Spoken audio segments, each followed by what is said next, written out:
Help! I'm in. Oh no! I'm out. I got too deep into the system. Oh, God. I'm too deep. I'm too deep now. I'm all the way through. Fantasy hacking! It's a great way to open the show. Yeah. Fancy hacking. Yeah, a bold proclamation of fantasy hacking.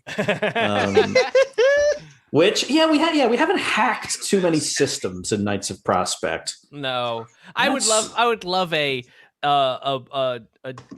fantasy setting where there are magic computers and the hackers. It's basically Shadowrun, but like actually still fantasy. I would love a setting called Shadowrun where there is hacking and right. Wait, I thought we were playing Shadowrun. No, oh God, no. Oh no, we are not. I get to change characters. I have all these dice. I tell you though, what's a great game to play is Shadowrun.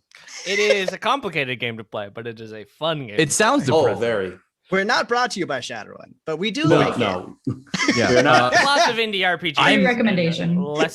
I'm honestly open to sponsorship. So if you're listening, Shadowrun. If the concept of Shadowrun has tuned in, then we are happy to have you. We're giving Shadowrun power just by talking about It's it. true. Talking The about collective belief is giving Shadowrun But Shadowrun is complicated. Thus making the villain of this episode is going to be called Shadowrun, just capital S, capital R. Uh-oh. Like, he's writing notes. Check off gun that. Don't do that. Speaking of collective belief and the power of people getting together, welcome to Knights of Prospect, everybody. Hello and welcome. If you are hearing our voices and seeing our faces live, that means you are on Twitch. So thank you for joining us there. You can also join us. You know what? I'm going to give the whole opening. I don't normally do it, so I'm going to do it. Darn it, I'm in. Woo! I'm in. I'm in. You're hacking the opening. I'm hacking the opening. So hello and welcome to Knights of Prospect, a fully improvised fantasy adventure using, if you're a fan of it, powered by the apocalypse mechanics. So my name is John Serpico. I am the game master. That means I get to do a few different things. One of them is talk a little bit about the system, which I will do right this second. This is a role-playing game, which means that you are going to watch people play characters and occasionally roll some dice. And a combination of what those characters want to do and the impact of those dice rolls will craft the story in real time. So every so often, I'm going to ask these players to roll some dice. I'll ask them when the outcome is uncertain. If they want to tie their shoes, no problem, they can tie their shoes. If they want to stab a dragon in the eye, well, that's trickier. So I'm going to have them roll dice, and it's usually 2 6-sided dice, which means, here's what you need to look for. On a 10 or higher, it means they get to do the thing that they want to have done. Like that right there. Thank you, Ruxley. On a 7 to 9, it means that they get a little bit of what they want, or they have to make a difficult choice. Whether your dice are visible or invisible, they will still tell it. Indeed. Or like those dice that we just saw there. If you get a 6 or less, it means what you want to happen doesn't happen. Something happens instead. Something perhaps grim and dire. So the combination of those dice plus character choices create the world. Another thing I get to do as a DM is talk about the world. So this show is called Knights of Prospect. It is because it follows a group of adventurers called the Knights of Prospect, a large benevolent collection of knights that is here to save the Riverlands from dangers, but with internal and external. The Riverlands is a wondrous place, and the Knights of Prospect have been defending it from their chapter house of Etama for a very, very long time. The third and final thing I get to do as a GM is talk about the most recent history of the show to bring everybody up to speed. So if this is your first episode, welcome. Check us out on YouTube, Knights of Prospect, or Knights of Prospect podcast to catch up. But if you're already here, don't go anywhere. I'm going to give you everything you need to know. Even though the Knights of Prospect are here to defend the Riverlands, they are not currently in the Riverlands. They followed a pair of thieves through a portal, and now they are actually in the Orcish lands, the great nations of the orcs, hundreds upon hundreds of miles to the south. And once they got there, they realized that destiny has been pushing them towards the discovery of a lost elven city deep in the Orcish lands called Alve Alora. And essentially, a number of talking trees and spirits have told them that they either need to find Alveolora or die trying. So what that means is a bunch of knights are walking through very, very hostile foreign territory to try to find a lost elven city. And if they don't find it, they die.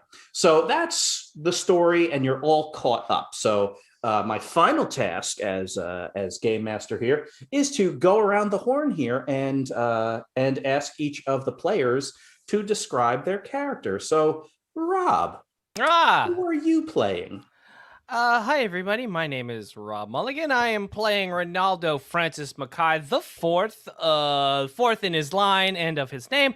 He is a foppish bard and nobleman. He has a lot of money. He wasn't, but he's like a good guy.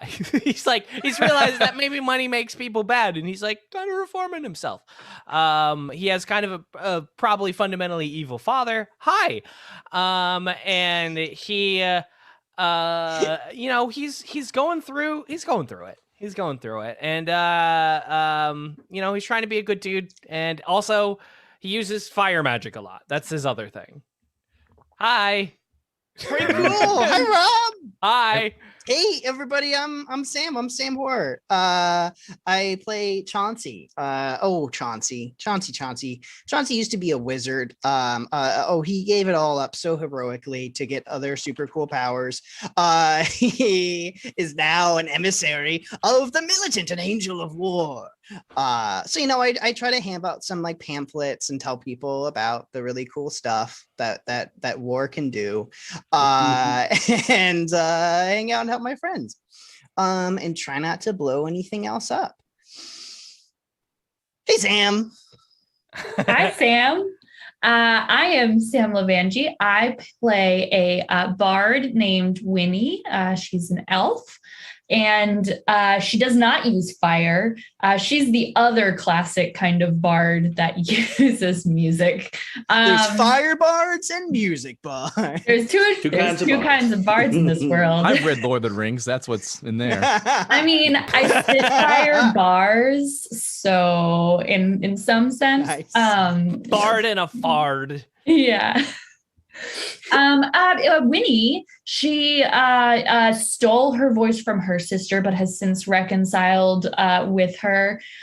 She can talk to fish, and does a darn good job at solving fish problems. She is here to heal the world through song and make friends and enemies while doing it. Whoa, wait a minute, everybody. Who's this last person? Oh, that's Who John is Serpico, it? the game master. No, we already heard from him. I thought we already did that. There's one more person. Oh, that must be one of the Sams. No, we No. got both Sams. No, it's the special guest who's talking right Special now. guest? What? That's Me? right. Friend of the show. I think it's Joey. And Joey, if you wouldn't mind introducing yourself and Friend of the show. perhaps tell us where you're visiting from before telling us about your character. Sure. Hi, everyone. My name is Joey. I am so happy to be here. I am guesting. I am a regular on the Splorts Hub and Blittle League, another weekly RPG. So happy to be here. This is one of the shows that actually inspired my show. So it's truly an honor. So thank you for having me. Chat, hello. I am playing Ruxley Leontiev, aka the Silver Badger. He is a celebrity duelist from Catavia. He will win your heart. He used to be called the Badger until he started getting a little older. So he's in his mid 40s. Still likes to get in the dueling ring to make his fans happy. Known for his very bloody and very messy sanguine waltz, one of his signature finishing move in the WDE, the World Duelist Entertainment Federation. Amazing. Love it. And he's a Knight of Prospect. Do you have the Yes, beautiful indeed. face paint? Yeah, I'm not a badger. I'm not. It's just this is my costume. I Just wear an it- illusion. Yeah. Very clever illusion. Yeah, it's I wear it when I'm in the arena. I also wear it because it makes me more confident in myself Yeah, outside of it. Oh, that's awesome. Yeah.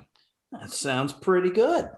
So this Good. is so we've got all four people on screen here, and welcome, Joey. All four people on screen are Knights of Prospect, and we know three very well, and we are just getting to meet one tonight. So one thing that's interesting is that Ruxley, the Silver Badger, Leontief is not actually with the rest of the knights, because these knights are essentially semi-lost in the Orcish nations trying to find a city of death.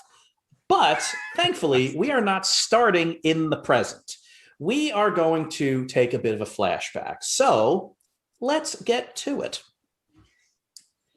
Whoa, whoa, whoa! It's my Here we are. first time. That was great. Whoa! I'm in the world.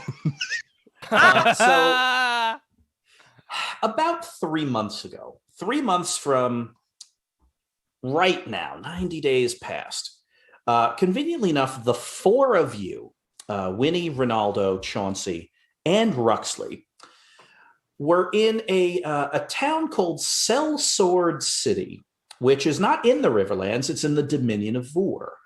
It is a Vorish city, and the Dominion of Vor is the Riverland's southern neighbor. And along the frontier, the southern frontier of the Dominion of Vor, are the great gate fortresses, because that's the battle line between kind of all of humanity and all of kind of the Orcish world. So that's the battle line, and that's always been the battle line. So the Dominion of Vor has a proud military history, centuries old, of being essentially the great defenders, the great shield for the rest of humanity. Every person born in the Dominion fights, and every person, when they retire from fighting, do something else with the rest of their life. And a lot of people from the Dominion of Vor become mercenaries, which means that if you are from the Dominion of Vor, you have already fought orcs, which means that if your mercenary company gets hired to defend a caravan, odds are that's going to be a lot easier than fighting orcs. So Sellsword City is essentially a construct of the Dominion of Vor, in which nations from all over human lands can come and hire mercenary companies. Now, the four of you are there for something called the Setting of Prices, which is a month-long series of war games and tournaments and competitions between all of the Vorish mercenary companies, to essentially determine which Vorish mercenary companies are the best, or the best at certain things. And it allows mercenary companies to set their prices relative to each other. It happens essentially in the spring before the war season begins, which is, the Riverlands hiring, or like the city-states, the Riverlands hiring a bunch of mercenaries to fight against each other and stuff like that. It's rather brutal business, but this is when it happens. This is when contracts get entered and all of that. It also essentially becomes a giant party, because if you are not in a mercenary company, you are there to observe and eat giant turkey legs and otherwise have a nice time. Another thing about the Setting of Prices is it allows duelists to showcase their skills for bodyguard work, or for dueling for entertainment, or for joining World Dueling Entertainment, which is a huge company that puts on these kind of semi-staged duels between these larger-than-life characters. So, Ruxley, it's up to you. Are you here to judge or to compete? Oh, I'm a judge. All righty. It's all these young and up and comers. I don't want to show them up. I want to be able to get a nice per diem to be here to showcase the talent, maybe sign some autographs, and maybe keep the peace if there's enough time. Exactly. So, Ruxley, you are operating kind of with two hats on. There's your kind of WDE hat, your World Duelist Entertainment hat, and your job here is to kind of scout duels. But you're also here, along with Ronaldo, Chauncey, and Winnie, as Knights of Prospect, which means you're going to be independent observers and arbiters for a lot of these big competitions. So a lot of what you all actually, let's have each of you give me like a sentence about something you have been asked to judge while you were here and how it all went. Ronaldo is also here to judge some of the dueling matches as well. He is well known as a duelist. He's definitely not the best duelist, though he has bested duelists better than himself, mostly through mind games more than actual swordplay. And because of his notoriety and because of his wealth of influence as well as literal wealth, he was asked to be a celebrity judge, which there are 3, and he is one of 3.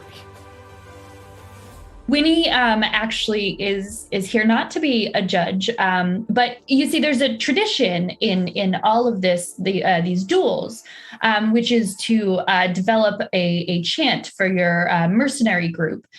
This kind of fight chant, for many groups have been in existence for hundreds of years. Because many of these groups have a kind of ancient history. However, up to today's standards, not all of these chants are what we might call PC. And they require a lot of reform and rewriting. We want to make sure that the chants of today reflect the values of today. And so I'm here to provide my linguistic expertise to some of the groups. Mm-hmm. Yeah, and Chauncey, of course, being magically imbued with the wisdom of what's necessary for war, was told that he had the most important job of all, to make sure that things translate from dueling skills to the battlefield. He was placed in charge of the most important difference between these isolated fights and like long-lasting battles, which are, of course, the nutritional net needs. And so he's judging all of the snack preparation, making sure that things are palatable enough and long lasting, but will having a good texture, a good mouthfeel, and will supply you with the energy needed on the battlefield. There is a very important part. It's the most showy part of the festival where individuals and teams come together to put on a form, so to put on different kinds of they go through different challenges. So like we need to have you a short sword form with 2 combatants, and they go put it on. Me and my partner Peru Leaf Letter, we're both celebrity duelists. We go around and we judge, and it's like every day someone gets eliminated. Just had to write down the name Prue Leaf Letter. It's a good name. She's a very talented duelist as well. She sounds like. Indeed. So, all of you have been busy, and you're all operating as Knights of Prospect here, but also you have these very specific things you have to do. And, the life of a celebrity judge in a month-long competition is actually really quite nice. I love it. Yeah, it's for all of you, it's one of the least dangerous and most relaxing things you've ever done. Chauncey, you're eating like an absolute king right now, and people are presenting all manner of things to you, and you're taking meticulous notes. And Winnie, you are like influencing the zeitgeist of this whole event. And Ronaldo and Ruxley, you are looking at duelists through very different lenses and for very different reasons. And then also the 4 of you get together from time to time to engage in various like ceremonial functions for this whole month. So lots of dinners, lots of libations. You are all toasted frequently, and then you have to give toasts, and it's a whole big thing. Some of the notable events that happen are you actually get to witness, unsurprisingly, some of the most impressive displays of essentially military prowess you've ever seen. The Knights of Prospect are not a military group. It's about a group of 36 singularly unique individuals that all have tremendous skills, but you're not a standing army, not close. Ugh. But you're actually watching standing armies do things, like go through maneuvers. And some of the most notable are the Shield Breakers, which is this enormous group of mostly human, in fact, almost entirely human, all veterans of the Vorish campaign against the orcs. So every single one of them in the Shield Breakers has killed an orc, and that's like you could have served for 2 or 3 years in a gate castle and never killed an orc. That means you can't be in the Shield Breakers. So watching them kind of go through their work is really incredible. Another group that matches them is called the Able Blades, and there's about 2,000 of them. And one of the weirdest and scariest that you've seen is a group called the Burning Plains Company, which is literally just 50 wizards. A specific kind of wizard, 50 immolators. And they show up for one day, and they set the lake outside of Sellsword City on fire and keep it burning for 1 hour exactly, and then they leave. So they don't participate in the competition at all? Like there's not a single one of them in the dueling company or dueling competition. They are here to show off the fact that they can essentially destroy a city if you ask them to, and then they leave. All right. Yeah, there's no showmanship at all. They just light a lake on fire. We get it. Water plus fire, you're powerful. Move on. I've almost destroyed a very well-defended city completely on accident. So I don't think a whole group of people lighting one lake on fire is that impressive, and their snacks were awful. I mean, it was all flaming hot cheese puffs. Right? I've met one immolator once before, and he was very frightening, but he was also kind of a jerk, so I'm not impressed. I'm not. He wasn't a jerk in a tactical way. He was a jerk in a just kind of being a jerk way. Yeah. Wait. I have a question. What's being a jerk in a tactical way mean? Insulting someone, making them feel bad, kind of throwing them off their game, making them. Oh, what you do? Inward. Yeah. Literally, literally throwing them off their game by putting themselves in their head for just a moment. Instead, they're putting a lake on fire. Nobody likes to see a lake on fire. Yeah, the lake's defenseless. The lake can't hold a sword. Oh, I tried to put a sword in the lake, fell right through. Yeah. I want that sword back, by the way. It's in the lake. What's really kind of funny is like the day that the Burning Plains Company like shows up and does their whole thing and then leaves. As always, it kind of sets the whole town talking about all of the various noble families that are here to, essentially submit their orders for mercenaries for the upcoming season. Everybody in the town is like, yep, that's horrifying. Yep, the Burning Plains, they're serious.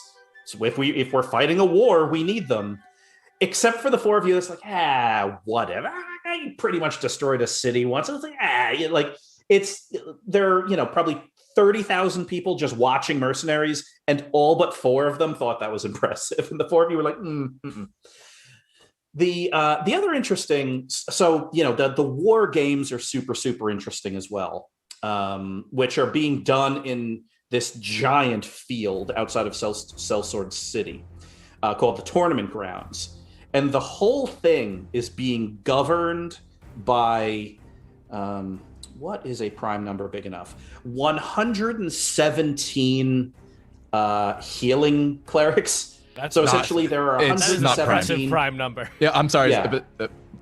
Is 117 not a prime number? I don't think it's a prime No, number. it adds up to 9, so it's not. I was still impressed. Yeah. It's a big number. Who cares? 119. That's a prime There we number. go. That's prime. So 119 clerics are arranged in this geometric pattern a mile wide, keeping a healing ritual as hundreds of shield breakers and hundreds of able blades and hundreds from the lightning regiment are all fighting in a field, and you all watch some of that, and that's interesting. But really, the big, for your perspective, kind of the big show, and it ends here, is the dueling tournaments, which Ruxley, you're kind of watching and judging and scouting for WDE. Ronaldo, you are one of the judges, one of the formal judges, kind of making sure it's working and people are doing the right things. And there are notable people kind of in here. Let me go to my notes here. Yeah, there they are. So, the four most notable that you're following are Prue Leafletter, who is in the tournament, as well as Captain Una Sky of the Shield Breakers, who is the only person not wielding some kind of sword. She's wielding this glaive called the Dream Taker. That is, Winnie, you know it well. That used to be the weapon of an elven queen that was given to Una Sky freely by the elves for some deed that she did. So she's wielding the most famous weapon essentially in this part of the continent. And so she's allowed to bring it in. The other notable person here is Thudmeric, a fellow Knight of Prospect, who is not here operating as a Knight of Prospect. She's just here to kick some butt.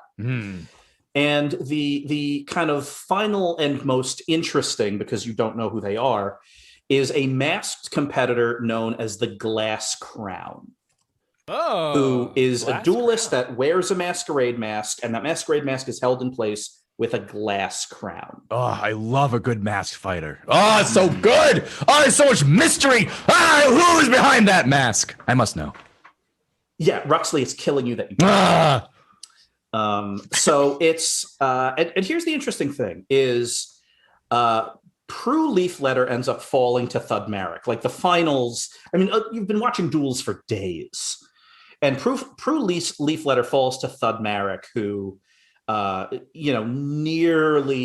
nearly like shatters Prue's leg with like a swing of a broadsword.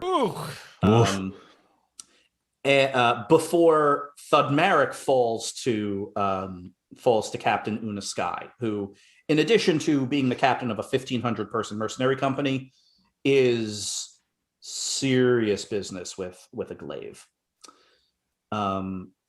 So the finals, as they're set, are between the Glass Crown and the captain of the Shield Breakers. And the thing that you've observed, actually, Ronaldo, this is one of your kinds of roles here. I want you to roll Manual of Movement, 2d6 plus Wisdom. 8. Okay, so I will give you a piece of information, and you can do with it as you wish. You're pretty sure you know why the Glass Crown wears a glass crown. It's because this duelist is so precise in their movements that they are never thrown out of position such that their crown would fall off their head. Because if that crown hit the ground, it would shatter. And so this is a flex beyond all flexes. That in addition to besting the greatest duelists in 300 miles in any direction, the Glass Crown is doing it without moving their head. And so this is an impossible amount of skill. Like you're observing this, and you're observing Ruxley observing this too. And it's like, you're not sure in a perfectly fair fight if either of you could take this person. They're just so fast. I would want to try though. To get my teeth a chance at that. Ruxley, I do think this duelist is very highly skilled, but if you put them in the ring with a competitor that is maybe very good at what they do and not very trained, I don't think they would last. They're too precise. If they ever got pushed off of technique, I think they would crumble. In any kind of real world experience outside of the match, outside of the ring, when you don't have those rules, you have rules of honor, which can be bent and broken, or have arrows flying at you, or rocks or mud of some kind. Try standing when you're on a field of mud and blood. That crown will fall off in less than 2 seconds. I'm in a close enough row to lean towards him. Ronaldo. Chauncey. Hi guys. Hey, so I gotta get back to these cheesecakes are very similar in flavor, so I have a lot to focus on right now. But Okay. That must be hard. you were saying, Val, were you saying that? How's the texture? Honestly, Ruxley, this flavor is taking me so long. I haven't even gotten to texture yet. Wow. They really stepped it up this year. It's not Last really year was how all- I thought that would work, but that's Ronaldo, were you trying to imply that I should try to fight this fighter? You're saying like I'm someone sorry? who has like no experience but's power. Like I have Oh. no idea what I'm doing, but I'm No, no, very no. powerful. no. You think I should- That was not what I was implying. You Oh, think I that could- was I a could great match, probably- though. I would love- Chauncey, by the power of the divine. It sounds. I'd watch that match. Thanks. Chauncey, 2d6 plus wisdom, Oh please. boy. Ruxley, I don't know if you know what you've just done. 9. Hopefully, inspired someone. Partial success means you see it, but it's bad. So because you've essentially engaged in a weeks-long tasting tour, you know all of the people that are serving food and drink in this whole town. Like all of the people that are brought in, all of the staff that work in the dueling arena and all of this. And, you're all there essentially just waiting for the finals between Captain Sky and the Glass Crown. And, you're looking and there's kind of the tunnel that leads under the dueling arena, and that's where the fighters gather. And there's refreshments on a table. Water, things to eat, buckets if people are so nervous they have to throw up. Like it's everything. They got We everything. call them vomit buckets. Vomit. Yeah, that's the professional term for it. Yeah. That's the dueler's term. Yeah. And you see someone that is not staff, though they're dressed like staff. Kind of dumping out some of the big mugs of water, and then pouring from a fresh pitcher a couple of glasses. And then they kind of secret themselves away. And the Glass Crown is down there kind of talking to someone before walking over and picking up one of the mugs and kind of taking a big swig and putting it down.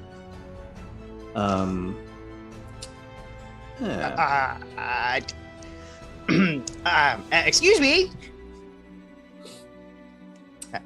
Who are you calling out to? Crown. Glass. Yeah, so you're starting to, like Chauncey's in the middle of talking to you, and then he kind of bolts and starts running bye, around like the Chauncey. ring of people to where this tunnel is, kind of waving and flailing. And the Glass Crown looks up.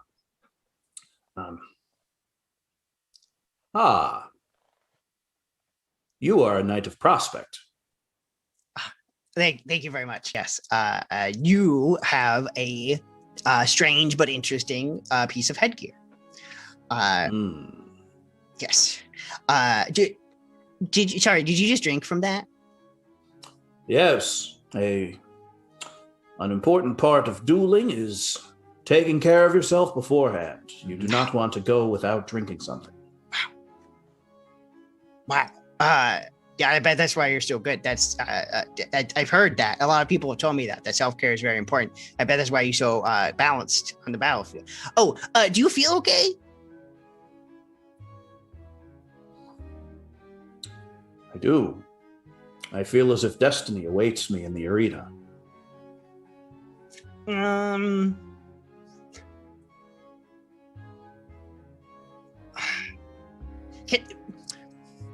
So, okay, come here. Would you come here? I'm just like. So I think that there's someone weird, maybe, just like maybe I don't know. There's some going on, maybe with your cup. Would you mind if I took a look? Just make sure you're okay. By all means.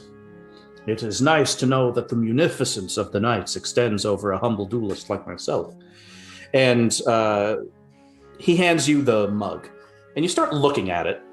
At around this time, the master of the arena walks out and makes a grand proclamation. Attention, it is now time for the final duel, something that will entrance those looking to hire a duelist or are simply fans of the engagement. We have, and the announcement is for Captain Una Sky, who runs out wearing the Shieldbreaker's helmet, carrying the standard and the Dream Taker, and running a great big. This is the hometown favorite, essentially. Tremendous thunderous screams, and then and also we have who has defeated all comers so far, the Glass Crown. It's not sedate applause, like it's loud thunderous applause, because the Glass Crown's probably the best duelist outside of Una Sky that's here. And the Glass Crown is looking at you for a moment, Chauncey, and let us hope fate does right by me today, knight, and starts jogging out. Chauncey, let's have you roll 2d6 plus 2d6 plus wisdom to discern realities. I will give you a +1 because you already think something's up anyway. That's it. 9. 9. You can ask one question from the discern realities list. Yes. What's not what it appears to be? There is definitely a water-soluble poison in this cup. Oh! The water is oily and slick. Okay. Staff. Pour cup. Knock all the other cups off. Yeah, you start smashing stuff off the table. Excuse me. I was gonna drink that. Yeah, Winnie, you are leading a chorus of people singing like the appropriate the appropriate songs for the occasion. Sure. And you notice from where you are, like if Chauncey, if this whole thing is a big arena and everyone's watching it, circular around it, Chauncey's at high noon. Winnie, you're at like 9 o'clock, and Ronaldo and Ruxley are at 6 o'clock. But Winnie, Ronaldo, and Ruxley, you all see, because you all saw Chauncey run off. You all see Chauncey smashing apart a refreshments table with his magical staff, just as the big duel is being announced, and these two fighters. Now, this is going to be a non-lethal duel, but still, you don't know. Chauncey's wildly gesticulating and trying to. Go ahead. I was going to say, I just assume, with this position, we all made sure that Chauncey knew not to drink anything that was very strong spirit-wise, and I am very concerned that he got into something bad. So I rush over. I'm helping. Yeah, Winnie, you kind of turn leading the song to another bard who is very excited because this is her moment. And so you kind of sprint off.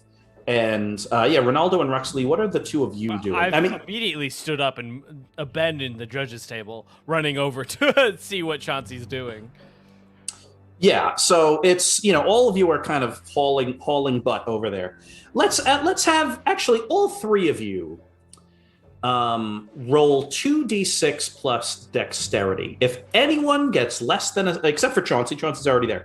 If anyone gets less than a 6, let me know. 12. Less than a 7. 6? 6 or less. Oh, well, I get a 6. Uh-oh. Flat. And Winnie? Oh, sorry. I got a 7. Oh, So, yeah, there you go. with the skin of my teeth. Yeah, so it's the lowest roll has it, essentially. All of you are kind of bounding through the stands. You know that something's wrong. You don't know what. And you, the issue is you just don't get there soon enough. The duel already starts. The fact that one of the judges has left the table is not delaying the duel, because this duel, unlike the others, is going to be until one of the competitors calls for surrender. One of the competitors yields. So the judges, you're there to observe technical form and stuff, but this is the only duel of the whole tournament where, to use an anachronism, the players call their own fouls. Yeah, we So- mostly just do like color commentary on afterwards and stuff. Exactly. Yeah. So you're all there, and you start seeing the duel. Like you're running and like vaulting through the crowd, and you keep turning and watching the duel. And Una Sky's wielding like a 7-foot long war glaive. Just it's dancing through the air like a dragonfly, fighting this duelist that is in this. That's wielding this kind of curved, serrated rapier and parrying and moving very swiftly. And all of a sudden, and it really is all of a sudden, and Ronaldo, you notice this as Ruxley, you are literally pulled into a crowd by fans, and you have to kind of excuse yourself. We love you, Ruxley. It's fine. This is more interesting. Go, yes, whatever you say is interesting is. And Ronaldo, you see it. It's as if suddenly the glass crown is moving at 90% speed instead of 100% speed. And for the first time this entire tournament, because you've watched it all, the glass crown is struck with a blow. Kind of a slice from the glaive across their shoulder, and the glass crown tries to hide it, but it's very clear that there's blood kind of pouring inside the arming jacket that he's wearing. Oh, now I'm focused on this.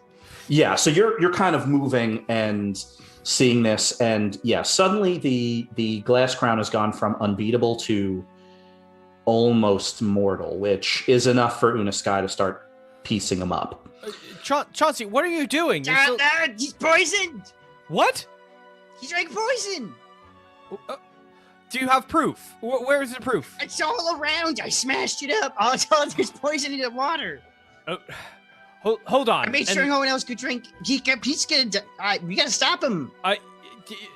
Yes, I trust you. Yes. Is Winnie there as well? Yeah, Yes. all of you at this point are there. You're all clustered around. Winnie, if you could get some sort of an officiant to stop the match, I need to go back to there as well All right. and potentially stop the match because You're a judge, I imagine. there's a big crowd in the way. I feel like Throw a foul. I'll take care of the crowd. Throw a foul flag, Ronaldo. Oh, okay. And he pulls out from his thank you from across the room. And he pulls out his foul flags and tries to throw it into the ring. Sure. You kind of take it and throw it. Let's have you roll 2d6 plus dexterity. Normally, this would be very easy. Almost impossible to miss an entire arena, but something may get in your way here. 10! Okay. Well, good news, Ronaldo. It all comes together for you. So the arena is, this big open sand pit in which people fight. But standing around the edge of the arena, looking up into the crowd, are security, essentially. Mm-hmm. Retired bodyguards, retired duelists that now work for the arena. And, Ronaldo and Ruxley, you know them. You've been here enough. You're here every year. They all wear kind of these tabards and, these little circlets on their head. And you look, and so Ronaldo, you turn and you kind of throw the flag into the arena, which should immediately cause these guards to start yelling and flagging off the fight. Mm-hmm. These guards all just kind of stand there. One of them turns and quickly picks up the flag. And in that moment, Ronaldo and Ruxley, you realize these aren't guards. These are other people wearing their uniforms. Wait a second. They just pick up your foul flag? I throw mine. And they pick that up too. Thankfully, because of Ronaldo's 10, Una Sky sees the flag. Unfortunately, it is after a vicious pommel strike of the Dream Taker into into the glass crown's ribs, and he kind of staggers backwards and all of this. But then Unaskai stops. It's like, no. And the glass crown is now like actively staggering around as if drunk. Winnie, what do you want to do? I was going to say, I want to use my arcane art to try to heal the glass crown from afar, and ideally free their mind from any sort of enchantment, if there is one. So I kind of send kind of a soothing note directly towards him in the battlefield. Which is more important, healing or trying to break whatever? Breaking the thing. All right, 2d6 plus charisma. 9. Okay. So you kind of cast, and you cast this, and the glass crown kind of staggers forward and then stops and looks at Unaskai, and then kind of turns and looks at you. And when the glass crown looks at you, all of these guards in the ring look at you too. And about half a dozen of them kind of descend on all of you, and the rest, maybe a dozen or so, start rushing the glass crown in the middle with weapons out. The glass crown looks at Unaskai and yells rather loudly, "Usurpers!" And at this point, the glass crown and Unaskai stand back to back with weapons out, preparing to defend themselves. You are pretty sure, Winnie, Chauncey, Ruxley, and Ronaldo, that as good as these two are, there are like a dozen and a half men that are going to kill them in front of 10,000 people. So we've got two issues right now. One, there are about half a dozen of these guards or fake guards running towards the cluster of you, and then another 18 or so descending on these two dueling finalists. Ronaldo pulls out the fiery rapier, making a big scene as possibly as he can, and loudly proclaims in his bardic projection voice as he can, in his theater kid voice, by the name of the Mackay family, stop this match now or else be run through. Oh, that's good. That is pretty good. That's pretty good. Let's have you roll 2d6 plus charisma. Okay. 3! Oh, okay. That's not good. Why did this not work? You're invoking the family name. You're a knight of prospect, and these half dozen people just look like stone cold murderers, and they don't care, and they're clearly not guards at all. I may have made the situation worse. Yeah, they, at this point, all of you are essentially in the tunnel, like the fighter's tunnel, and now the fighter's tunnel is just pure bedlam of these folks like descending on you with cudgels. That same note before that was very soothing. I'm going to dial it up to an 11, so that it is a very piercing sound to attempt to confuse those who are attacking, and hopefully get them to attack themselves in the confusion. All right, 2d6 plus charisma, please. 8. All right, so more attention on me. Yeah, and the attention at this point will translate into harm. They, the guards wield these kind of ceremonial batons, essentially, and one of them just kind of cracks you across the arm, and you kind of shove them back and just fill this hallway with noise, like weird buffeting, twisted noise. And the same person that hit you, and it's, for you, it's not strange because it's expected, but for everyone else, you've all seen it before and it's unnerving every time. This guard just kind of stiffens up and gets a weird smile on his face, and then turns and immediately starts murdering another guard. Oh. And it's like, ew, that's gross. So yeah, there are now 5 people in between you and stopping a pair of murders. Who's going next? Winnie, the things you do are horrifying. And then I'm going to scream out to everybody. You are all trying to prove yourselves in battle. Prove yourselves to be worthy of hire and work and justice. Join us in saving our heroes. And I turn into a visage of holy terror. Join the power of the militant. I now think your compliment, Chauncey, is a little bit backhanded. Your stuff's creepy. Now I'm going to turn into a monster. Yep. 2d6 plus Constitution, please. 9. All right, I will give it to you.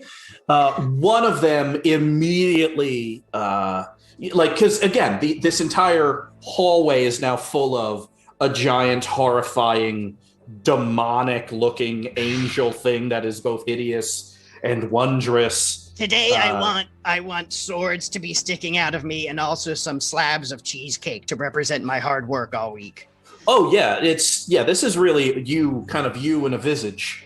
And yeah, one of the people just kind of fully decompensates and loses their mind and throws themselves to the ground, pleading for forgiveness, swearing allegiance to the militant. There are 4 left. Who's going next?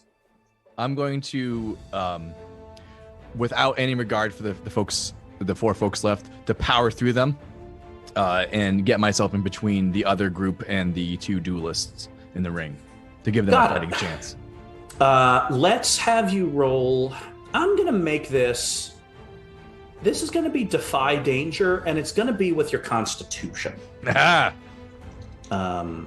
Because this is just you biting down on your mouthpiece, so to speak, and barreling through a bunch of people that want to do you harm. Oh, yes. I'm good at taking punishment.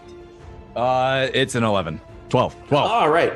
Remarkably, one of these cudgels does not break a bone or crush your face or anything like that. You kind of put your shoulder down, get your saber kind of halfway out of its scabbard and just kind of power through. And you start sprinting towards the middle of the arena, where at this point there are, nearly 20, armed people with cudgels, all trying to figure out how to take down a pair of elite duelists. And you run up, kind of draw saber out. One of these, right in the back of like the back of the leg, to, like cut the Achilles to like surprise someone. Yeah, like one of these people starts turning, kind of slice the Achilles. They turn screaming. You slice open their arm. They drop their cudgel, and you kind of run into the circle as well. Una Sky, do you know the captain of the elite mercenary company, the Shieldbreakers, well? Yeah, they've been around for a little while. So I've had like fancy dinners, late night cocktails where we talked about the craft and tales of the arena and the battlefield. Yeah, it's she's the equivalent of a Fortune 500 CEO. Like she owns this big successful mercenary company, but she is an elite duelist in and of herself.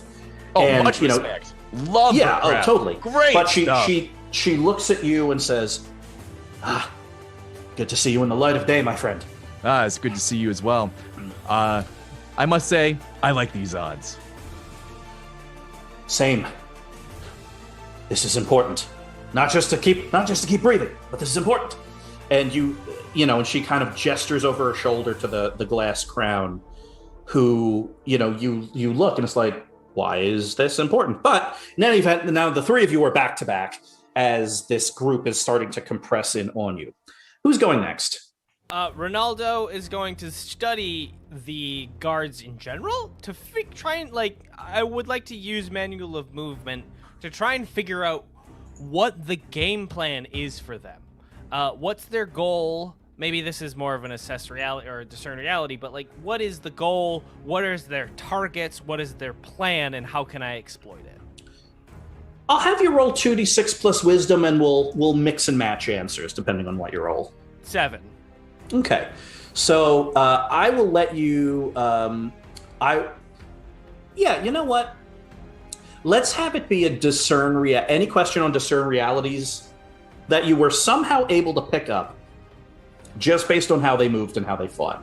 Because that's a very Ronaldo thing to do. Sure.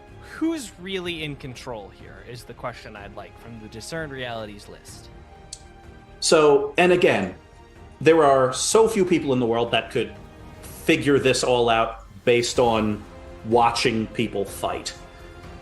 But you realize the people here are Vorish Army veterans. These guards have to be Vorish Army veterans. They move like Vorish Army that fight orcs. The person that is in control here is clearly a vagabond mercenary company. Okay.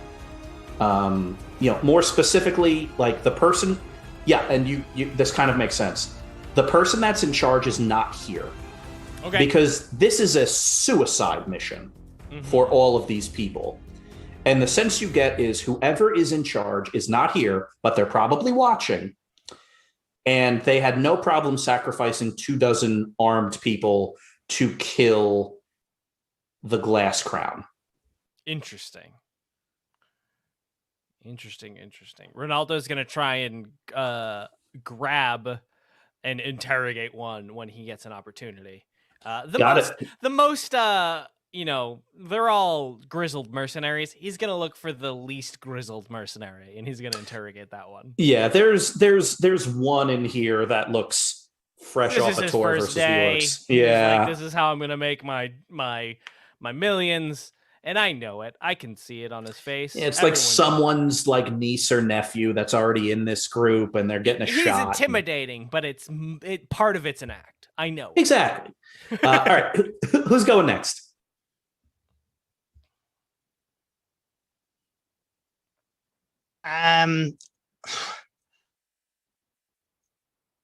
Yeah, I'll run towards the Glass Crown. I'll do my best to run towards the Glass Crown.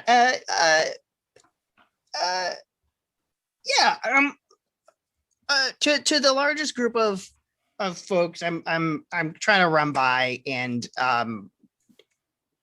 recklessly dragging my staff behind me and trying to open a large swath into the angelic realm. I'd like to open use blinding light to open a window to reveal the light therein, and I'm trying to open this specific window to open and reveal the light down still at the rec center in the angelic plane, not at the foosball tables this time, but down by like the pool. I try to just kind of show off the pool. It's like an Olympic sized pool. This got lanes, and the sight of it is utterly blinding. Yeah, just the kind of benefits you get from joining the militant. Yeah, absolutely tremendous. They use so much chlorine that the gas from this would just, oh gosh. 2d6 plus Constitution. Ooh, 9. All right. So I'm going to give you a couple of options. One, the 4 people that are trying to interpose themselves between you and the attempted assassination in the middle of the arena are definitely going to be temporarily blinded by the holy authority that you wield. But I'm going to give you 2 options. One, it's going to also temporarily blind a bunch of people in the crowd. Or 2, it's going to temporarily blind you. I'll take a quick look over at the crowd. Who do I see? What do I see? What are they? Are they cheering? Are they happy about the attack? Winnie, Ruxley, and Ronaldo, I want each of you to describe in one sentence one of the people that Chauncey sees in the crowd. He sees a small girl, very frightened, looking to escape. Oh, okay. he also sees another small girl who is like holding like a an action figure, but like made out of like cloth of one of the like a WDE duelist like cheering. Whoa! You also see an old man who you've seen before, looked very bored most of the time. Looks bored throughout the entire thing. You've seen this person before, and for this moment, is very excited because they are not expecting this to happen and are very entertained. And you look closer, and they're all eating the cheesecake I was trying to judge. And I dive to protect them from the blinding light. Yeah, so I need their opinions. And it's just this like concussive burst of light from inside here, and God, you like run out. You feel like the heat of the sun above you, and you're staggering around in the sand. But yeah, at this point, Winnie, you also kind of emerge now after essentially a light grenade goes off. And yeah, you and Ronaldo and a blinded Chauncey are kind of moving towards the center of the arena where Ruxley and the Glass Crown and Una Sky are back to back starting to fight these folks off. Ronaldo, if you want, one of the blinded people is this new recruit who you end up kind of dragging for a few feet if you want to talk to him. Oh, I do. I was going to say, I would like to assist Ronaldo in this interrogation and kind of leverage my... It says it's called charming and open. I think that there might be a little bit more intimidation to that right now. We're gonna good cop, bad cop? Yeah, we're gonna good cop, bad cop. Nothing bad is going to happen to you so long as you answer our questions. But if you don't answer our questions, I have a very fiery sword that I'm sure you can feel right up against your cheek right now. Mhm. Yes. Just no more of the light. No more. Well, no more of the light when you answer our questions. Fine. Yes, fine. What's your goal? Who are you attacking? Why are you here? The Glass Crown. We have to kill him. Who do you serve? Nice. Oh, he's having trouble answering this one. Who do you serve? And he puts the fiery rapier against his cheek a little bit. I stared the directly question. into his eyes.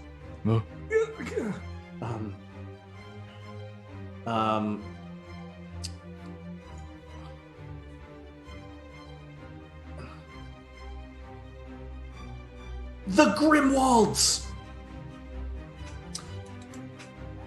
Winnie and Ronaldo, you both know that. The ruling family of the Dominion of Vor is the Salian family. The king is Wyman Salian the Ninth. Benevolent king. Ish. As benevolent as a king could be. The Grimwalds are the most powerful noble family that's not the royal family, who have been making overtures in previous years that the lineage that led to Wyman Salian becoming king is wrong, and that they are the true royal family of Vor. And it's something that's been, you're pretty sure, debunked, but if something was to happen to King Wyman Salian or his heir, the Grimwalds would be able to assume the throne of Vor. Oh, you've been such an incredible help. Thank you so much. I'm pretty sure I figured out why Yeah. I want to kill this person. Yes, I have as well. I hope you don't mind that we're going to tie you to this chair, because unfortunately you are now tied to this chair. In fact, he is. Talk to a chair! Oh, what great sound effects. Did somebody say Yeah. turn off the light? I definitely cannot turn off the light. I immediately run to towards what is happening to the Glass Crown right now? Oh, Where are they? yeah. I imagine the Glass Crown is like getting like getting really slow. Yeah, the Glass Crown, is essentially fighting a poison with the help of Winnie's bardic magic. So if not for that, the glass crown would likely be unconscious. But right now, the glass crown is kind of moving at half speed, trying to defend himself as best he can. What I'm doing, I have like the glass crown, like I have like one of his like arms, and I'm like doing like a dance with him, like taking hits from cudgels, parrying, riposting when I can, just absorbing damage and protecting the glass crown. I rush over to them and I try to kind of, fend off as many folks as I can. But I want to rush to the glass crown and say, you should have known this would happen sooner or later, given who you actually are. The glass crown looks at you and through the masquerade mask kind of makes eye contact, piercing green eyes. Point well taken, Knight of Prospect. Who's going next? You've got 17 or so armed killers here.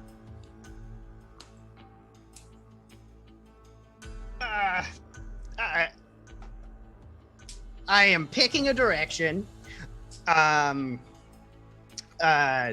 pointing and saying, "Glass Crown, you have delivered many honorable and mighty duels, and I respect that. I would seek to defend you from these inequities that beset you." I throw a little shiny handkerchief towards where I think the glass crown is, and attempt to declare a quest to defend them. Wow! All right. Whoa. What? Okay, so you are.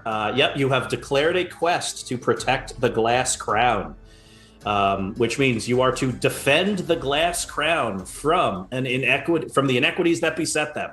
The inequities being a bunch of royal assassins. Choose 2 boons from the list. Go! I forgot about this one. Perfect. I would like can I have an unwavering sense of direction towards the glass crown's enemies? You absolutely can. Yes, that's 1 boon, and my second boon would have to be. We said they had a lot of swords, right? Big ceremonial wooden cudgels, actually. Then I would like my second boon to be invulnerability to the big ceremonial cudgels. Awesome. Beautiful. And while Chauncey does this, I've been trying to talk with the glass crown, and I tell him, I need you to trust me for a moment because I want to try to form an unbreakable bond with him so that I can utilize his power to defend him. Bold. Are we switching dance partners? Here you go. And so all of you are crown. now like in the middle of this giant churning melee. Chauncey, every so often, like where the glass crown is, and even though you're blinded, you can hear people coming in, and so like Winnie and the glass crown are like clasping hands for a second. Chauncey, you like dive through the air and get smashed across the face with a cudgel. And at this point, you kind of are just up guarding the glass crown, and you must be hit 30 or 40 times with bone-breaking strength. The glass crown is kind of looking and focusing on you, Winnie, and then looking over at Chauncey, and then looking back and kind of shaking his head. And he says to you, Winnie, "In my business, I don't terribly trust people that ask me to immediately trust them. But you are a Knight of Prospect, and beyond that, you are a Bard of the Elves. I trust you." Great. Give me that power.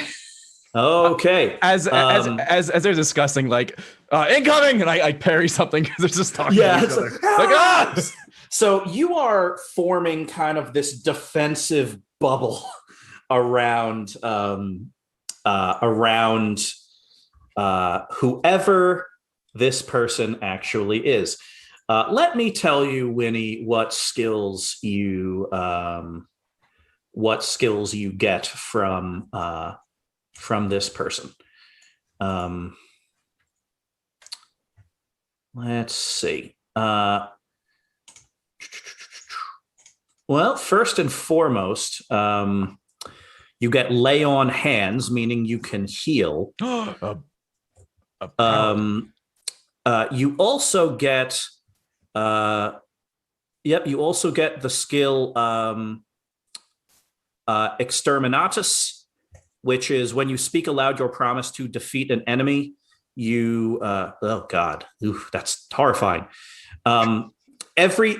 Every hit you place on an enemy is going to take out 2 enemies. No matter what you do, the effects are doubled, more or less. And also, if you ever order a charge, everyone around you gets +1 while you are charging. All right. Can I with my quest take on a vow? Absolutely. What's your vow? I would love the vow of Pi to have to observe holy services to the militant today. Yes, at some point today you have to go to church. So the scene is you, Winnie, you and the glass crown kind of share this moment, and he starts kind of filling his lungs up, and you realize all of a sudden you are very good at killing, and he's very good at singing. While Chauncey is getting smashed to bits with a cudgel, yet oddly is not bleeding. I'm fine. Yeah. And Ruxley, you are with Ronaldo, like your saber out and his scimitar out, kind of protecting the flanks. But Ruxley, let's get a spotlight on you here. What do you want to do? There's obviously someone who's like the captain of this squad. Mm-hmm. I want to dance with them. Got it. The captain is it's up to you. You describe what the captain looks like. Okay, she is just a pure cut of diamond, just this very piercing eyes, very like they've seen war, they've seen so much, and they know, and they are currently have a cudgel, but also a few knives hidden in their belts too, and I want to push them back into the arena. Yeah, so you're into all the spotlight. Yeah, you're all in this big, horrifying cluster in the middle, and you kind of hurl her backwards, and she kind of rolls. She kind of rolls, and like you kind of emerge from the fray. She pulls off the circlet that she's wearing. She reaches along the ground and picks up a discarded sword, throws down the cudgel. World dueling entertainment. Let's show the people how fake that is. And then she just kind of comes in with a blade. So let's focus on this duel for a second here. Are you engaging in the sanguine waltz? I am. I'm letting her, normally I would parry, would get out of the way, but I instead go forward into like the hit to go before like the arm comes in to actually cause a damaging thrust. All right, so the way this works is normally your damage is 1d10 plus 1. Since you have declared the sanguine waltz, you are going to roll that d10 twice and take the best one. So, hack and slash, 2d6 please, plus your strength. That is a 9. All right, roll 2d10 plus 1, take the best of the 2. 7. Got it.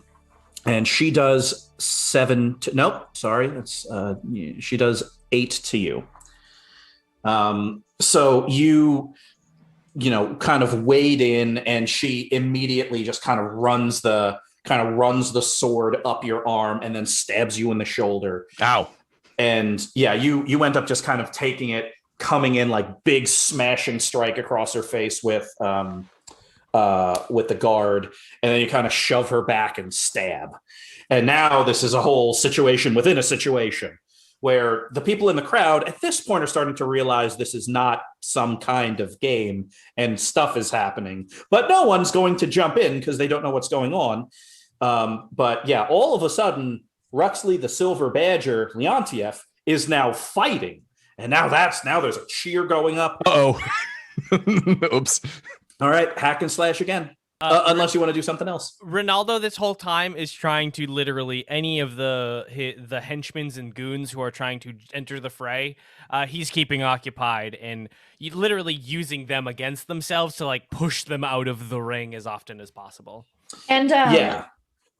similar, like I'm trying to use Exterminatus, and I first say I will defeat all of you. I make that promise. Oh boy. And so whenever I hack and slash, how it works is that the other person, the gold, whatever, glass crown also gets a free hack and slash. So basically the two of us together, I'm going at him. I am imbued with this renewed sense of like ability to fight, and it is very exciting.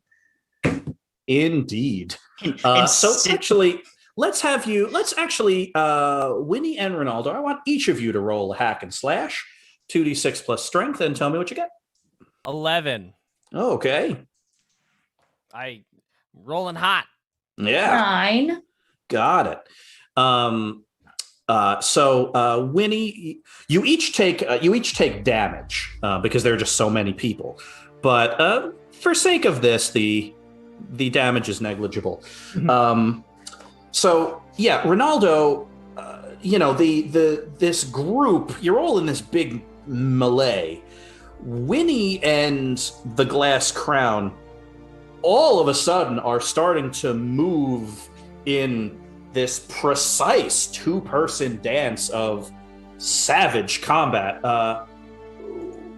Winnie, let's see. Winnie, what do you wield? Do you actually carry a weapon? Yeah, I do. I have a curved knife. Ah, right, the curved knife. So, Winnie, knife out is fighting with the Glass Crown, and they're each occasionally like screaming vows at these people before like cutting them down.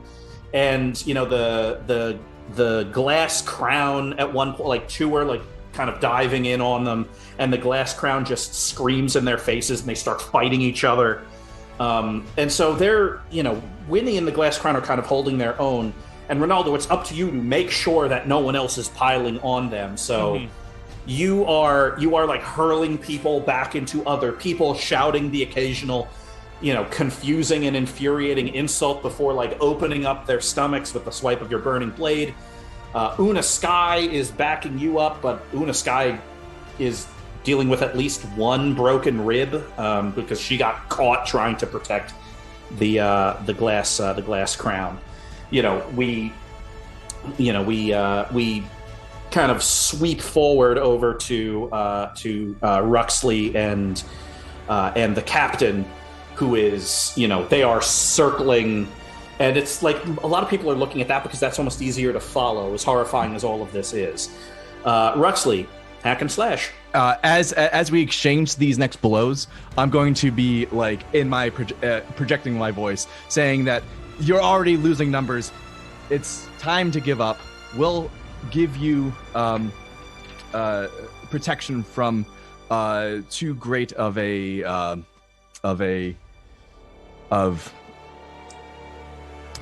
bad stuff to happen to you. Just tell us and cooperate, and we'll end it here. Tell your men off. So you're going to parlay. So you have a good show, which allows you to parlay while in combat with +1. So 2d6 plus your charisma +1, and 6, baby. So you're kind of going back and forth and fighting and pleading, and you don't understand. Me and my men are already dead. We've already lived, though. We were paid months ago and lived like kings. And she's, kind of backing you off. Chauncey, you are at this point, you have kind of leapt onto the glass crown, more or less like a giant armored backpack.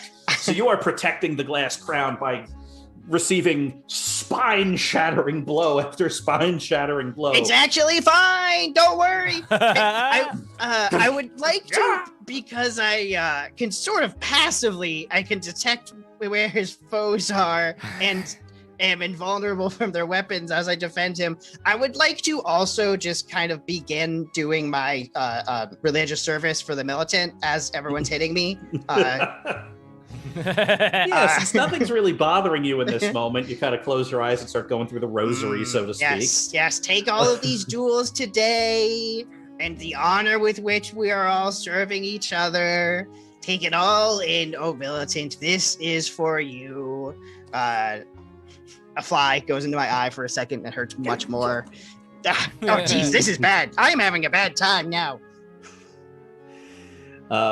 This is quite the day. Of the 18 or so people on them, Winnie and the glass crown took down 4. Ronaldo took down 2. So there are about a dozen left, as well as Ruxley fighting the captain. So who wants to actually, Ruxley? Let's focus on this duel for a little bit here. Mm-hmm. What do you do now? So seeing how she's fighting with like pure fervor, like there's no way to reason with her. I want to offer her an open target. I want her to take it, and then I want to take the opportunity to knock her out. Got it. Sounds like a good use of the sanguine waltz again. So let's hope so. Yes, indeed. So 2d6 plus strength to hack and slash. Yeah. We'll see what happens. Also, forgot I'm also Prince of the Arena, so I get a +1 to that roll.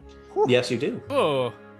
Great militant! Check out the cool stuff Ruxley's doing. Yeah, it's pretty cool. It's a 13. Dope. All right. What that means is the captain's only going to do regular damage to you. It's up to you. Since you got a full success, you can either deal your damage to the enemy and they don't deal their damage to you, or deal your damage plus 1d6 and the enemy deals their damage. Yeah, that one. All right. You take 4 damage. Mm-hmm. Again, since it was a full success, they don't double theirs. And now you roll 1d10 and 1d6, each of them twice, and pick the highest from each. Great. So 15 plus 1, 16. All right. Describe how the captain dies. What? No, it was a stunning blow. Oh, stunning blow. I want to knock him out. No. All right. Describe how this captain is dispatched but not killed in front of all these people. All right. As I see like almost foaming at the mouth in this moment of imagine like them trying to face death and die in an honorable way in bounds of glory. Open up a like I on a parry, I let my blade slip down, and they go to riposte into my shoulder that's now exposed. I allow them to connect as it digs into my ribs, catch between 2 ribs, and then I, as I look at her in the eye, as she's, expecting like me to fall down from pain or to die, I grab the blade with my arm. And I bring down the pommel of my sword right, like in the back where the head meets like the neck, and knock her out. And there's blood like running. Oh yeah! Oh, there's a lot of blood. Yeah, this is fairly horrifying. And the crowd erupts, and you start dragging yourself back into the other fight. All right, who's next? Going next? Ronaldo, not to be outdone, attempts to insult the remainder of the crew left over to try and scare them off using sick burn to get them to leave. Go for speaking, saying that you have come here and you have failed, and we'll show you that if you continue to stay, you will continue to fail until there's no one left here. Hey. Yeah! 11! Hey! Actually. The person that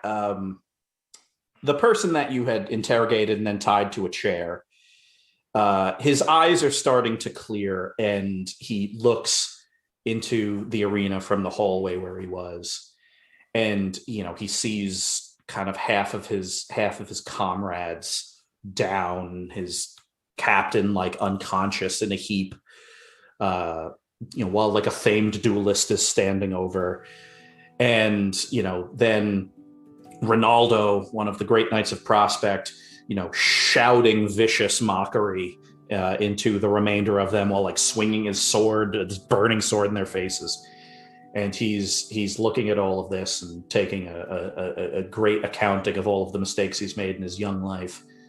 And he sees his other comrades throw down their cudgels and start sprinting for the exits. Winnie and the glass crown, kind of cut down two more that didn't heed Ronaldo's advice to get out of here. And soon the arena is just full of the dead, the dying, the injured, as well as the glass crown, the captain of the shield breakers, and 4 knights of Prospect, and a great cheer rises up from the crowd. The kings and queens of the arena. Everybody write down how they feel about the cheesecake. Through a strange set like the remain. So here's what ends up happening is the duel between Una Sky and the glass crown stopped because a judge, technically Ronaldo, stopped it. But then before the arena was cleared, which is something the guards should do, another duel took place. Like, essentially, the 2 remaining judges needed to pull out this centuries-old rule book and figure out what exactly to do. And through an odd quirk of law, Winnie, Chauncey, Ruxley, and Ronaldo, you all are deemed the 4 co-champions of the a classic of the setting of the WGE, 241st setting of prices. Your names will be etched upon the Great Hall of Champions in the middle of Sellsword City. I don't want to flex, but this happened in setting of the prices in 229. Yeah, like a dozen years ago, the same kind of thing. So, Ruxley, you're one of the few people whose name is on the Hall of Champions twice. Honestly, it just keeps happening. Yeah, sometimes it's just about being in the right place. Yeah. I was gonna say, I take a moment to pull the glass crown aside and say, you can never use this name or appearance again. You are a target. My friend, I do not plan on it. Cut to about 2 hours from now, in the Hall of Champions. You are all escorted out by incredibly official-looking people and Thudmeric, and in the fray, you're all kind of gathered up and swept out. You are Ruxley. All of you are hurt, but all of you are rushed into the Hall of Champions through a secret entrance that Ruxley, even you did not know about. Ooh. And are sent up into this beautiful stairwell that leads to private quarters with the seal of the Dominion of Vor on the door. Someone dressed in plain clothes, but well, you don't know, but we, the audience, do, is clearly the royal surgeon of Vor, pulls out a key and opens the door and brings all of you in. Inside, Ruxley, you are immediately treated by a cadre of royal healers, as are all of you. Thank the gods. Oh, Yes. I'm just a champion of the dueling arena and hero of my town. Is that and- cheesecake? Oh, geez, that's Yeah, Chauncey has a remarkable amount of food delivered. yes, my duties. Chauncey, And thank you. behind the closed doors, the glass crown removes his glass crown. It is, in fact, Wyman the Young, the heir to the throne of the Dominion of Vor. Well, I knew it! Prince Wyman, it's a pleasure to see you. It's been how many moons since we've last interacted? I should have known by the fact of how stiff you are when you are dueling, but you are still, well, better than... Hey. I was much more adept at the gaming table all those years ago. I am pretty sure you still owe me at least one dinner, my old friend. Well, that's the fun part about the gaming table. I won because I have yet to pay you. Mind games. I Fair go over point. and I rustle his hair because I knew him when he was younger. You've grown up so well. Oh, your coach did such a great job with you. That form was amazing. I'm so proud of you, and your showmanship was so perfect. Think of how much better I would have been if you stuck around as the royal dueling instructor instead of joining that league of yours. It's been too much fun. I have no regrets. Neither do I suppose. I am alive. Thanks in no small part to Winnie and Chauncey. Winnie, I did not know I could do the things I did. And Chauncey, I cannot believe that you are not dead. Yeah, right. That fly went right in there. It really hurt, but I got through it. I got through it, and I feel like we're all. And I want you to know, I avenged you. I destroyed that water that poisoned you. Well, then, I will thank you a second time. It was a pleasure forming an unbreakable bond with you. Now, my big question here is, with the Grimwalds and their usurper power, what happens next? Is this a family-destroying event? Have they gone too far? I will leave the dispatching of justice to my father. I am nothing but an heir right now, and an heir foolish enough to have his grand plan for arena glory exposed by some weakness in my plan. Oh, that's why I love you, and I rustle his hair again. Hey, I'm the heir to a great family. Be careful of that. Yeah, and I'm a celebrity. It's fine. As we laugh, like, I feel like my wrists hurt. Ow, ow, ow. Yeah, ow. and laughter fills the room as we slowly fade out. 3 months later, Ruxley, you and the rest of the Knights of Prospect, well, the Knights of Prospect that didn't mysteriously vanish a few days ago after running through a portal, are all gathered around the table at Etama. Also here are Tobias and Sister Ix, who are likely to become the next two Knights of Prospect, by the way. They use their skills to pinpoint where those missing knights went. The Orcish lands. Why would they go to the Orcish lands? There's nothing there for them. They may be dead already. There's nothing there for them. They may be dead already.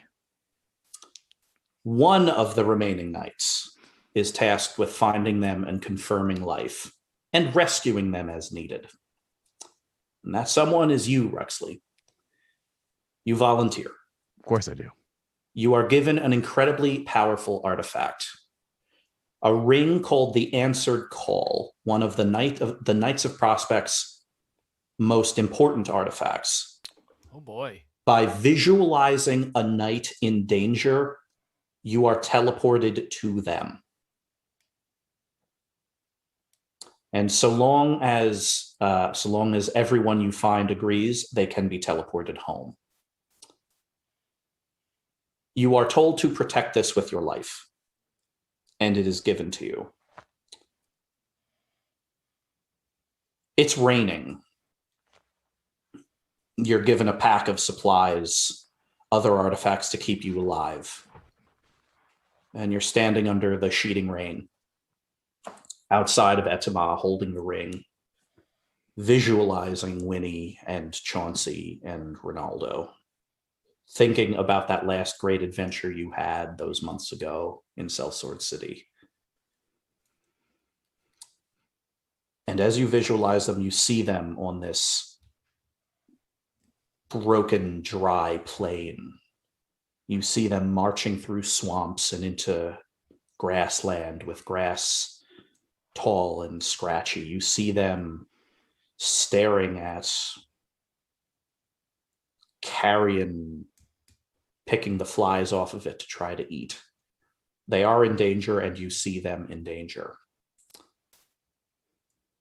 And just as you are about to allow yourself to kind of open up to the power of this artifact and let it take you to them, your eyes open because there's a figure on horseback riding up to you in the rain. This figure dismounts, kind of slaps the horse on the side, and the horse runs back into Tower Town. Below the hood is Prince Wyman the Young of the Dominion of Vor, looking at you outside of Etama. He carries the aegis of Vor with him and his father's sword. The Merrick told me you're going to find them. That is something I will do. I'm coming to help you. Well, let us dance. And with that, Ruxley, you and one of the great princes of humanity teleport to the Orcish lands. We'll end it right there. Hey! Spin off, spin off. Man. The Adventures of Ruxley and Wyman. Yeah. I'd read it. Yeah, it's good stuff. You see the So whole there you world go. dueling. Yeah, all the inside scoop. All the It- world's it's- all the- Oh my gosh. It's like the old show Knight Rider, where like every problem could ultimately be solved with a talking car. It's like Yeah. every problem you face could be solved with dueling. But what if I just had, oh yeah. Oh, and for fans out there who I know I teased it a lot. Eventually I gathered the notes from the crowd, and Chauncey realized the taste of the cheesecake was a 7 out of 10. So Okay. it was best. It was snack. fine. It was fine. ultimately best snack. Mhm. Not bad. And now it's canon. Yeah. Yeah. And speaking of canon, thank you all very much, everybody, for tuning in to the adventures of Wyman and Ruxley, a Knights of Prospect story, the latest spin-off of the Knights of Prospect.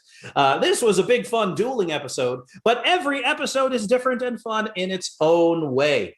So if you like what you saw here and want to watch some back episodes, they are all on YouTube. Just look up Knights of Prospect on YouTube.